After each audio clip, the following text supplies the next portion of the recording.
ओम नमो ओंकारेश्वर देवताय नमः. ओम नमः शिवाय. ओम नमः शिवाय. अवधूत चिंतन श्री गुरुदेव दत्त.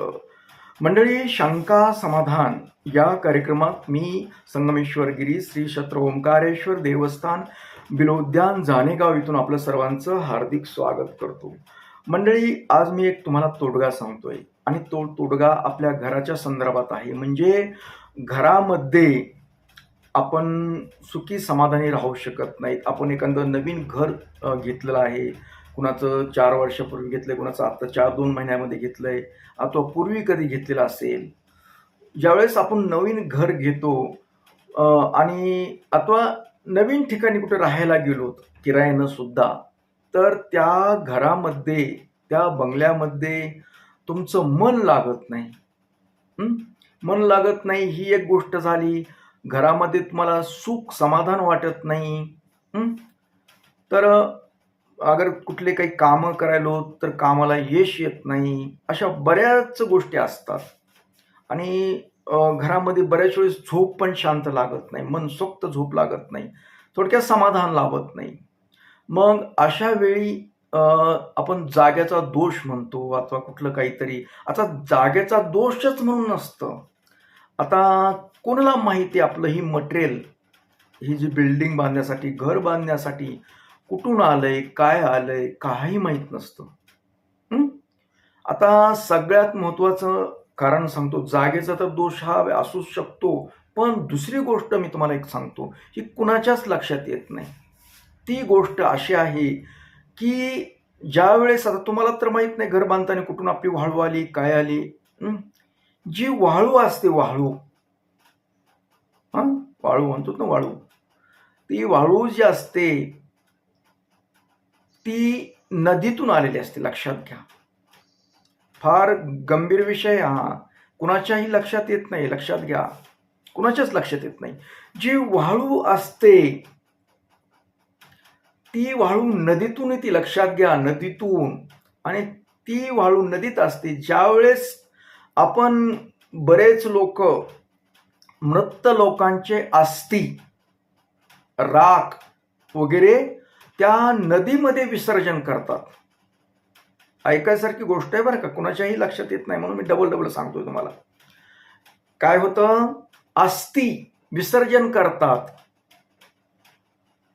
मृत्यू झालेल्या व्यक्तींच्या अस्थी ही नदीमध्ये, मोठ्या नदीमध्ये विसर्जन करतात. आणि ती विसर्जन केलेल्या अस्थी असतात, त्याच्यामुळे सूक्ष्म प्रमाणात छोटे हाडाचा तुकडा, किती गोष्ट आता कुणाच्या तरी लक्षात येते काही. जी हाड असतात ते हाडाचे बारीक सूक्ष्म तुकडे, जरी वाळू चाळून घेतली असली तरी बारीक वाळूच्याच साईजचे तुकडे झाले असते. ते ज्यावेळेस जळलं असतं त्यावेळेस ते तुकडे होतात बरेचसे. अगर ते आदळ आपट्यानं पाण्याच्या प्रवाहानं खाली फिरू बारीक तुकडे होतात. पांढरे तुकडे असतात बघा. ते वाळूसारखेच वाटतात, कुणाच्याही लक्षात येत नाही, कारण त्याला आकार बनतो, नैसर्गिक आकार होतो.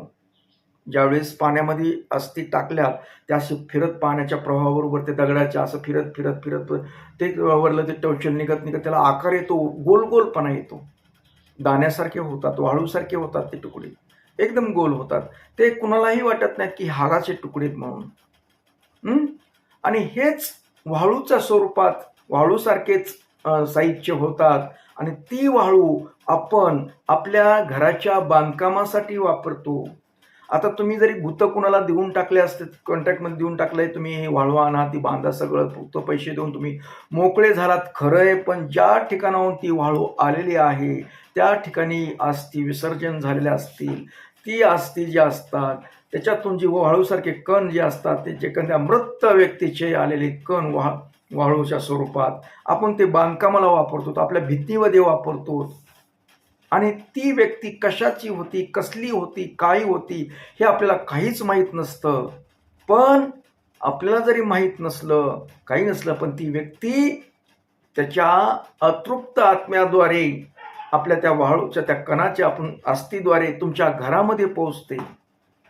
आता घरामध्ये तुम्हाला खरं वाटणार नाही अशा गोष्टी, पण आहे. आणि ती वाळूच्या स्वरूपात आल्यामुळे ती जी समजा अतृप्त व्यक्तीचा आत्मा आहे, तो आत्मा तुमच्या घरामध्ये भटकत असतो. आता बऱ्याच वेळेस आपल्याच नातलगाचे आत्मे भटकतात, ते तर झालंच झालं, पण हे बाहेरचे सुद्धा आत्मे अशा पद्धतीनं घरामध्ये येतात आपल्या. येत आहे का लक्षात तुमच्या? तर अशा पद्धतीनं आलेले आत्मे आहेत, ते आत्मे आपल्याला सुख लाभू देत नाहीत. गंभीर गोष्ट आहे ही, कुणाला लक्षात येणार नाही, मी परत तेच सांगतोय. तर ते जे आत्मे तुमच्या घरामध्ये प्रवेश करतात, तुमच्या घरामध्ये वावरत असतात आणि आपल्याला ह्या अशा भानगडी तयार होतात. घरात मुलांबरोबर पटत नाही, कुणाबरोबर विचार जुळत नाहीत, आपली चिडचिड होते, लक्षात घ्या. आपल्याला आरोग्य चांगलं लाभत नाही, हे लक्षात घ्या. आपल्याला आरोग्य लाभत नाही, आपलं काही ना काही दुखतं, डॉक्टरकडे तितक्यापुरतं बरं वाटतं, परत आहे ते आहे.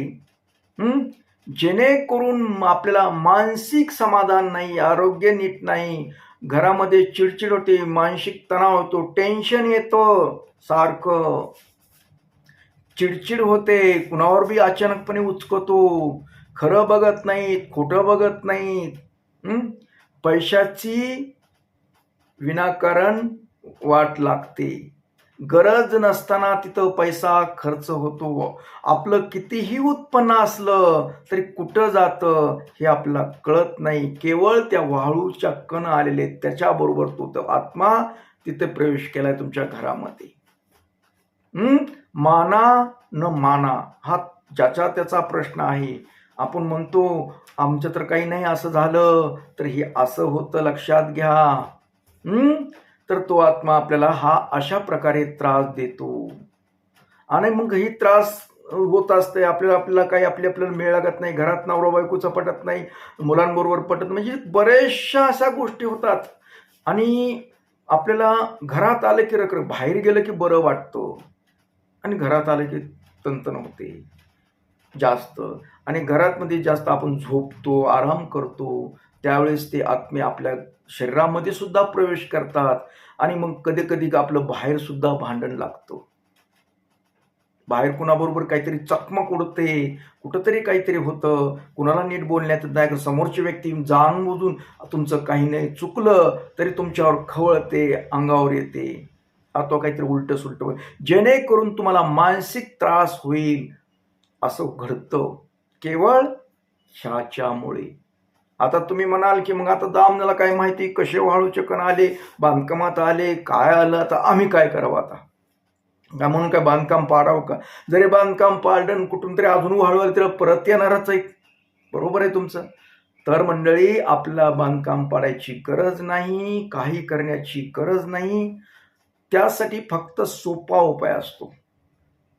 हे जे अतृप्त आत्मे असतात, जेणेकरून आपल्याला त्रास होतो, या आत्म्याला तृप्ती देऊ ज्यांना आपल्या घराच्या बाहेर लावता येतो. आता कसं लावायचं, काय करायचं, त्यासाठी एक सोपा पर्याय असतो. सगळ्यात महत्वाचं, तुमच्या घरामध्ये जिथं स्त्रीची शिवाशिव होणार नाही, म्हणजे मासिक पाळी असल्यामुळं अशा ठिकाणी हनुमानजीचा फोटो लावा एक. आणि दुसरी गोष्ट, जर तुमचं मुख्यद्वार दक्षिणेकडे असेल तर घरामध्ये एक आरसा लावा दरवाजाच्या समोर, जेणेकरून अशी जी ऊर्जा येणार आहे यमाची, अतृप्त आत्म्याची ऊर्जा, त्या आरशावर परावर्तित होऊन ती बाहेर जाईल. कारण तेवढी स्पीड असते प्रकाशाला, तशी आत्म्याला बी स्पीड असते. ते एक गोष्ट करता येते. नसेल तुमच्या दक्षिणेकडे तोंड, तर तुम्ही हनुमानजीचा फोटो लावू शकता जिथं शिवाशिव होत नाही अशा ठिकाणी. आणि दुसरी गोष्ट, ही झालं नेहमीच, पण वर्षातून एकदा तरी म्हणजे गुरुचरित्र दत्तात्रय महाराजांचं, ते सगळं म्हणजे शिवाशिव वगैरे पत्ते वगैरे सगळे नेम पाळून 3 दिवसाचं पारायण करा. नवनाथ ग्रंथ असतो त्याचं पारायण करू शकता, पण पत्ते पाळून. आणि हे पारायण झाल्यानंतर एक 10-5 लोक जीव घाला आणि त्या लोकांना जी समजा नवनाथ महाराजाचं जर केलं तुम्ही पारायण म्हणजे ग्रंथाचं, तर त्यावेळेस जे एक पदार्थ आहे त्यांचा, तुम्हाला जर ते नवनाथ महाराजाचा ग्रंथ वाचाल ना, त्याच्यामध्ये ती माहिती भेटेल तुम्हाला. उडदाचा वडा, उडीद वडे, उडदाच्या डाळीपासून भिजवून ते मिक्सरमधून काढून त्याचे वडे बनवून तळून ते वडा हा प्रसाद आहे नवनाथ महाराजांचा आवडता प्रसाद. ते करून ते आपल्या आलेल्या 11 लोक जे आपण जीव घातलेत बाहेरचे त्यांना तो वडा द्यायचा आहे. ते एक महत्त्वाचं असतं. थोडंसं भोजन आपलं साधं सिंपल करा, त्यांना जीव घाला पारायण करून. असं तुम्ही वर्षातून एक वेळेस करत जा. याच्यामुळं जी अतृप्त आत्मे तुमच्या घरामध्ये त्या वाळूच्या ह्याच्यामुळे आलेले आहेत ते तुम्हाला त्रास देणार नाहीत. अगर गुरुचरित्राचं पारायण करत जा. आता श्रावणमध्ये करू शकतात, काही अडचण नाही. अशा पद्धतीनं जर तुम्ही केलं तर तुम्हाला जो समजा तुमच्या जागेचा जरी दोष असो, जागेचा दोष तरी काय असतो, हेच प्रकार आहे जागेच्या दोषामध्ये सुद्धा. त्या जागेमध्ये कुणी पुरलेलं फिरलेलं आत्महत्या केल्याचे काही हाडं फिडं काही गोष्ट अगर जाळलेलं असू शकतं, काहीतरी प्रकार झाले असते म्हणून जागेमध्ये दोष निर्माण होत असतो. तर ही दोष असल्यामुळे असा प्रकार होतो अतृप्त आत्म्याचा. आणि हे घालवण्यासाठी सोपा मार्ग म्हणजे तो. आणि तुम्ही घरामध्ये ते तर करायचं, पण दररोज तुम्ही घरामध्ये जी पुरुष असतील तुमच्या घरामध्ये त्यांनी स्नान करून गुरुमंत्र आणि दत्तात्रय महाराजांचा मंत्र अवधूत चिंतन श्री गुरुदेव दत्त, अवधूत चिंतन श्री गुरुदेव दत्त, अवधूत चिंतन गुरुदेव दत्त, असं जरी आम्ही जप केला 108 वेळा म्हटलं. अगर दत्तात्रय महाराज इतरही मंत्र जप आहेत ते जरी केलं सकाळ संध्याकाळ तरी बी बऱ्यापैकी फरक वाटतो. पण ते पत्ते पाळूनच करायचं, कुठं बिन कशा बी करता येत नाही. ती इतर मी शंभूचा चालतो, तुम्हाला काही बी करता येईल, स्वयंपाक करता असं सांगितलेलं आहे तुम्हाला. जर स्त्रीला जर करायचाच असेल हा मंत्र, तुमच्या घरामध्ये पुरुषच नाही तर तुम्ही स्त्रीही करू शकते, पण पत्ते पाळून सगळे नेम धर्म पाळूनच करायचे असतात. बघा तुम्ही हा प्रयोग हा तोडगा जर केला तर तुमच्या घरामध्ये तुमचे जी अतृप्त आत्म्यानं जो प्रवेश केलेला आहे तो आत्मा तिथे राहणार नाही, राहिला तरी तुम्हाला तो त्रास देणार नाही. आणि घरामध्ये कसं सुख समाधान शांती आनंद, तुमचे अनावश्यक पैसे वगैरे जातात, तुम्हाला आजारपण येईल, तुम्हाला सुख समाधान लावा नाही, सर्व कसं व्यवस्थित म्हणजे निघून जाईल आणि घरामध्ये आनंदी आनंद होईल मंडळी. तर तुम्ही करणार ना. जर याच्याबद्दल तुम्हाला काही माहितीच हवी असेल तर माझा हा जी व्हॉट्सअप नंबर आहे त्याच्यावर तुम्ही मॅसेज करा, अथवा म्हणजे फक्त सायंकाळी 7 ते 11च्या दरम्यान मला फोन करू नका, व्हॉट्सअपला मेसेज करू शकता. इतर वेळेस दिवसा कधीही करू शकता. पूर्वीसारखं 9 ते 10 मी फोन घेत नाही, मंत्र जपामध्ये असतो. तर तुम्हाला याबद्दल काही हवं असेल, माहिती हवी असेल तरी मी माहिती मला जसा वेळ भेटेल तसं तुम्हाला देत राहतो. तर असो मंडळी, आता आपला निरोप घेण्याची वेळ झालेली, परत भेटणारच आहे अशाच एखाद्या तोडग्यासह. तर तोपर्यंत मंडळी ओम नमः शिवाय, जय हिंद, जय भारत, सुखी राहा.